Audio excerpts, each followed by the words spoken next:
Good evening, everybody, and welcome again to another episode of Adoptee Happy Hour, brought to you by Indiana Adoptee Network. I'm your host, Marcie Keithley, along with fellow board members Pam Krosky and Jennifer Falsing. We're excited that you've decided to spend your Friday evening with us. And a lot of you have been here and attended almost every Friday night, so we're super excited that you're here. And we're excited about this evening's spotlight guest, Moses Farrow, who will be joining us in a moment and start his presentation. But if this is your first time with us, we always like to begin by inviting you to leave comments, which some of you have already started to do in the chat bar. Let us know where you're watching from. And we're going to go over just a couple of housekeeping items quick. Pam, you want to kick those off for us and tell our watchers a little bit about who we are? Yeah. For the first time. Well, as you guys know, we usually host a conference, but thanks to our lovely COVID, we have not done that. So we're doing our lovely Friday night thing. So, which I think that's been amazing. So that's kept us all in touch with each other. Our IAN has come out of here, which when we changed Indiana law. And we've also loved to partner with other nonprofits, which I think that is another amazing thing for us to do. We have a newsletter, so if you haven't signed up to get the newsletter, you can go to our website and sign up for that. There are book and film recommendations on our website. And if you need any help with DNA and assistance with reunion, we can help with that. And, we do speaking engagements also. Of course, that's a little bit on hold, so hopefully that will change in the near future. Okay, and next we have our evening disclaimer. So for safety, we have you guys, not really safety, but we have everybody on mute, and we'll you can unlock your microphone or one at a time, or you guys can raise your virtual hand, or you can mention something in the chat. If you have a question you want to read, you can do that yourself at the end of the Q&A, or I'd be happy to do it for you. This is a public meeting. There's no guarantee of representation that the information or identity shared is confidential. If you are experiencing a serious mental health event, such as a suicidal thought, please contact a licensed professional or a suicide hotline at 1-800-273-8255. Thank you, Lori, for that comment too. Pam, Lori Kinsley said this Friday night happy hours has been the best thing that came out of the COVID quarantine. Well, that is so nice. Thank you so much. Okay. Well, thank you, Pam. Okay, so let's go ahead and get started. I am honored to introduce our spotlight guest this evening, Moses Farrow. He's been in the mental health field for over 20 years and is currently the only Asian adoptee adoption trauma therapist in Connecticut. He has also been an advocate for mental health and adoption reform. Most recently, he has advocated against anti-Asian racism. He is co-founder of the Guide Foundation and president of the Mental Health Division. He is passionate about the mission to eliminate suicides in the intercountry transracial adoptee community. He hopes that through adoptee education and mental health awareness, the foundation will help create a better world for future generations of adoptees. So please join me in welcoming Moses.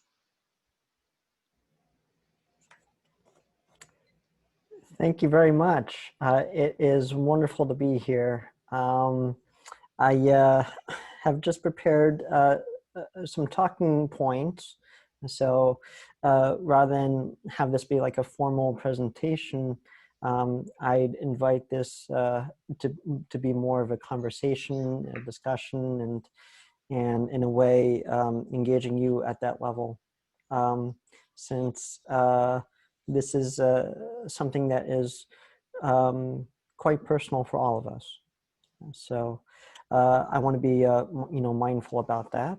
And so kicking it off, thank you for having me on the Happy Hour series. It's a powerful group of adoptees doing their part for the adoptee community. So it's a real honor to be here. Thank you. And I was just sharing that I didn't have a formal title, seeing that this was, more of just us having a talk tonight. But I do want to point out that I will be talking about some of the things that I've been advocating for, including anti-Asian racism issues and suicide prevention, and the adoptee journey through trauma and related issues. So I wanted to just right up front offer a trigger warning, that if anything that comes up for you, feel free to take your space and walk away, come back if you like, but just wanting to be mindful about that as well. So thank you for the introduction. So much about being adopted is asking the question of who am I? So I wanted to put all that out up front and put it on the table and lead off with all the ways I've identified to this point in my life about who I am. So I am a Korean adoptee from Seoul, Korea. I am an Asian immigrant. I am a person of color. I am a person with a disability. I am a mixed race adoptee. I am a survivor of suicide and child abuse. I am a survivor of siblings who have died by suicide. They were all adopted and all Asian. Excuse me. I am a middle child who's also been the oldest and youngest to those with a range of abilities, races, and cultural backgrounds. I am a father and a licensed marriage and family therapist. So I want to make sure that we continue to hear me. So if everyone could put their microphones on mute, that'd be great. And thank you very much. So I wanted to lead off with the story early on in my career to become a marriage and family therapist. I was doing an internship at a hospital intensive outpatient program for adolescents, and about partway through my field placement there, my co-therapist pulled me aside and told me that I should just be real. And that's something that's stayed with me these last couple of decades.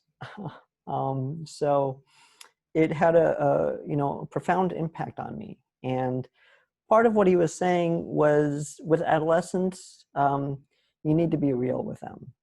Otherwise they'll see right through you.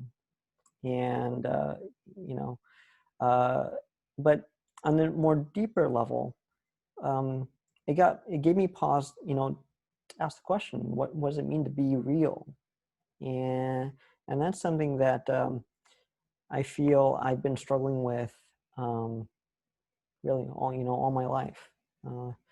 I do think I'm getting better at it, but so I'm curious if we've all kind of struggled with what it means to be real.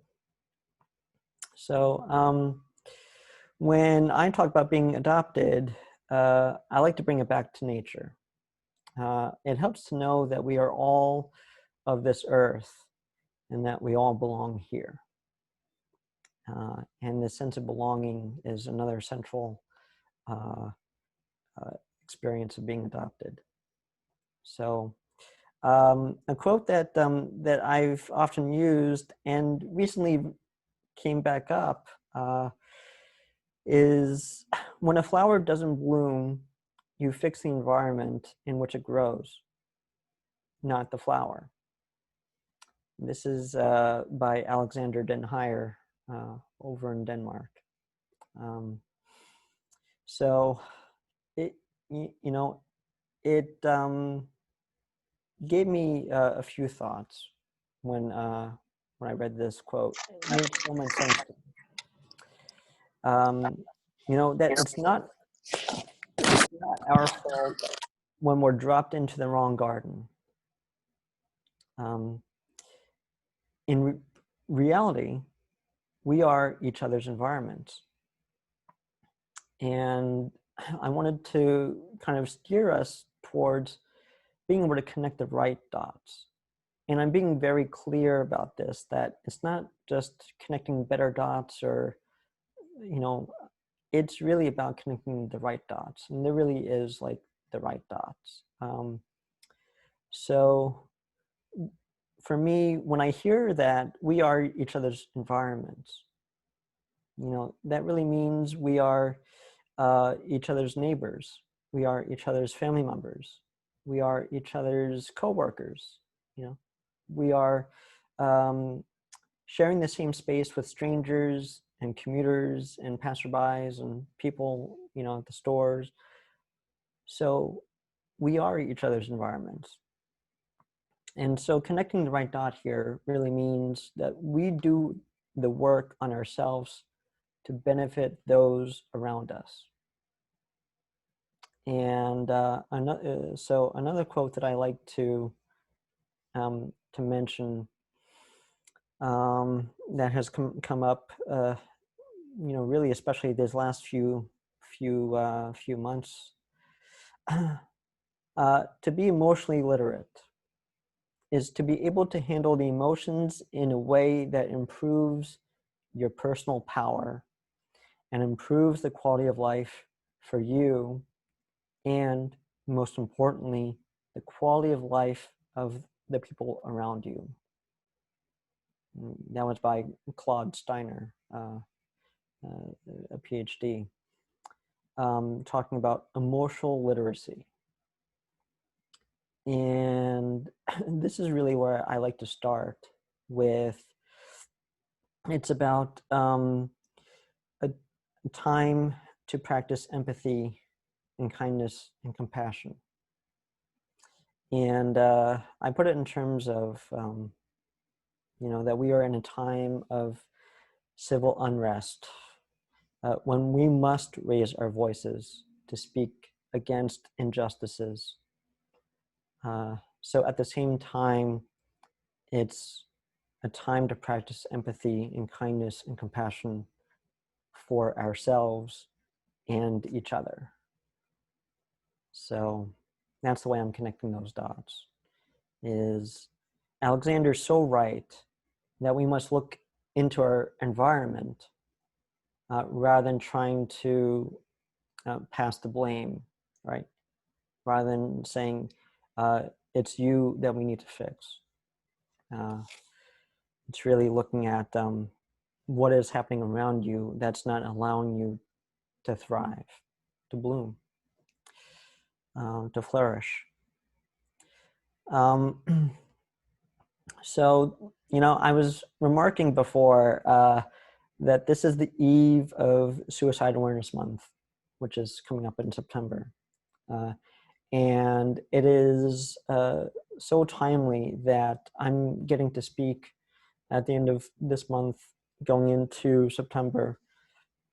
And I wanted to spend just maybe a few moments talking about the foundation that I co-founded with Derek Fisher and Jody Gill, the Guide Foundation, which really is the first of its kind, because we are all CADs, we are all Korean adoptees, and we all came together around this mission to eliminate suicides in the intercountry transracial adoptee community.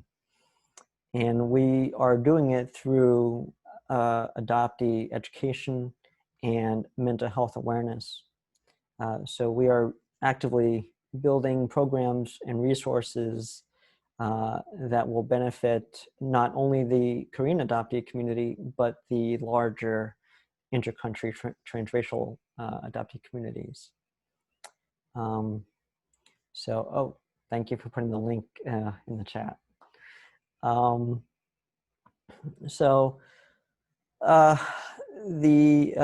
What we're doing at Guide right now, there are three main things. Well, actually, I've been using the power of four these days, so I'm going to say we're doing four major things at Guide. I'm very excited to share that we are building a community for Korean adoptees and really anyone who's interested in the Korean adoption experience. We're calling it CAD Town Square. And it is an online community for knowledge exchange and information and bringing us together. So that is one major project that we are looking to launch November 1st. Another major project that we are very at the tail end of is the release of the handbook for Korean adoptees in their birth family reunions. And this handbook is created from over 100 accounts of Korean adoptees who have made that journey to connect with their birth families. So that is being released in September, I believe, maybe October. Stay tuned for that. Another is what we're developing in the mental health division. It's called CAD Care. And it is going to be our own system of care for Korean adoptees. So it is, in a way, using the pre-existing system of care model with innovations and ideas that will bring us into the future. So I'm very excited about that.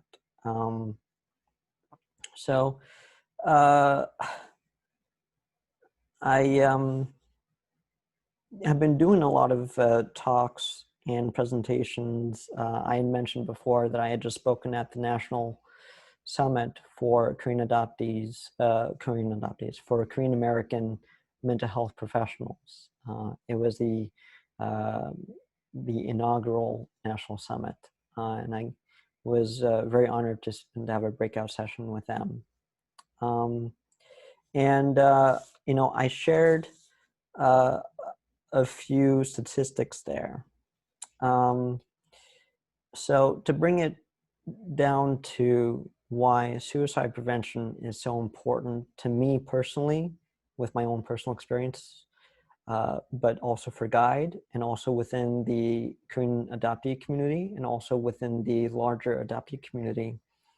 The WHO, the World Health Organization, had just put out a fact sheet that stated that close to 800,000 reported cases of suicide worldwide. I combine that with a national report from the US, from the American Foundation for Suicide Prevention. And their report, released in 2018, stated that there were 48,344 people who died by suicide in 2018, and 1.4 million who attempted suicide. These are real astonishing numbers, both nationally and globally. There's approximately 124,000 Korean adoptees in the US.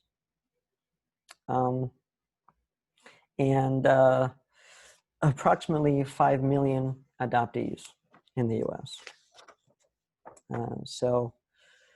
just wanted to throw out there a little fun fact by Leyburn, also in 2018. To date, Korean adoptees comprise about 25% of all international adoptions to the US and are the largest group of transnational or intercountry transracial adoptees in adulthood. So right now, we are approximately a community of 124,000. And we span almost 70 years of adoptions since the Korean War. So I wanted to make 3 solid points that we all count. We all deserve to live, and we all deserve to be seen and heard. This is, seemingly very simple, because being seen and heard means we're not invisible. It means we exist. It means we're here and people acknowledge our presence. It means that they are validating it for us. They are validating our being here, being alive. And knowing that we are just at the beginning stages of building out our community and building out our culture as Korean adoptees and as adoptees. That we have tasks and things that we need to be doing right now. And that leads me to my next talking point about the intergenerational transmission of trauma, of our baggage and pain. And this is very much in alignment with the social justice movements and issues that our country is facing, and certainly faced across the world as well. This intergenerational trauma, this historical trauma that has been just passed down from one generation to the next.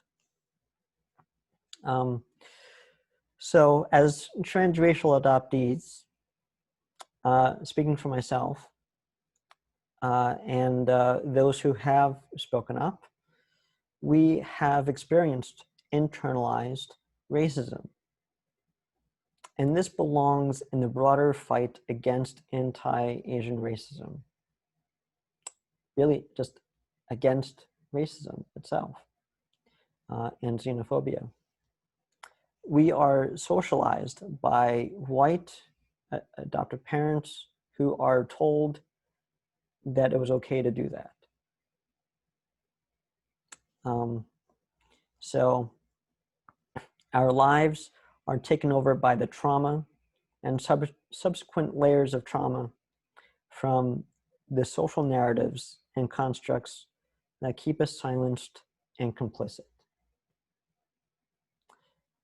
It was fascinating to learn that American history has not fully embraced Asian American history, which has also not embraced Asian adoptee history. So when we talk about the marginalized communities, the marginalized populations, it is recognizing that there are layers to that. And certainly my experience in the Korean American adoptee community, and from what I've heard from other transracial adoptee communities, there are many layers of this gap. You can call it fracturing, but it does exist. And I'd say this is one of the first things at this beginning stage that we must address, and we must resolve. We must reconcile. So it's kind of interesting just learning about Korean history, and that the Korean War itself is also called the Forgotten War. So it's just interesting how history is written, which leads me to my next point, that a revelation, if you will, that we are creating history today. We are active historians. That what we do, who we are, and what we do with this lifetime is building towards someone else's future. And so what we're choosing to do with ourselves, how we spend the time, and who we connect with really matters. And so that's just my little note of gratitude for being in this space with all of you. And I can tell I'm among friends and colleagues and fellow adoptees and everyone else who's watching and tuning in, and who will continue to tune in long after I finish up here. So, so there is a difficult thing to recognize, that we are killing ourselves, but we are also resilient. For Korean adoptees, we have been here for the last 70 or so years. There are adult adoptees who have survived to adulthood. And it's hard to ignore that we don't stay children or babies, and that we're not going to go away anytime soon. So I wanted to go back to connecting the dots about the statistics that I shared earlier. And thankfully, there have been those of us who have done research and have shown that the rate of suicide attempts is 4 times higher for adoptees than non-adoptees. And we have to universally, with a single voice, say, this is unacceptable and this has to end. And so with that, I wanted to share a piece that I had written and presented at the National Summit. So actually a couple pieces I'll share. So as we grow up, we begin to peel back these layers, usually on our own. Many of my clients are isolated and not even connected with other adoptees. It is the constant feeling of difference, being targeted for these differences, that lead to self-loathing and self-hatred, depression, anxiety, and addiction. Patterns of self-destruction and self-sabotage emerge as we grow up. Not only are we without answers and our life narrative full of missing pieces, the pain deepens when pieces exist but are withheld, leaving us confused and angry, turning potentially simple personal and private matters into human rights issues. Who is to say what information about us should not be given to us?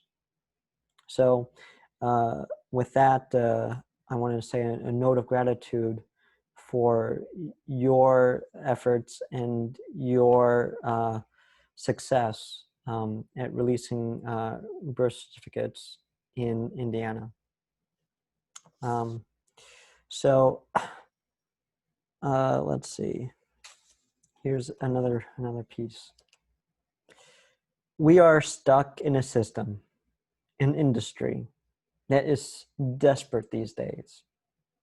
There have been long-standing narratives perpetuated by the media, adoption agencies, adoptive parents, and even ourselves. For the last 60 to 70 years, we have seen just how the adoption industry operates. As more of us who survive to adulthood take up the mission to build our culture as CADs, we are challenging these narratives that keep us complicit, silenced, unseen, and unheard. We are challenging the practices that have perpetuated and exacerbated the impact of these traumatic losses. Many of us are fighting to reconnect the broken pieces of our identities. What we realize is that we are a community of only 124,000 cats, that we hold the responsibility to begin the healing process of our children and for the future generations of Korean adoptees and really all adoptees. And so now is the time.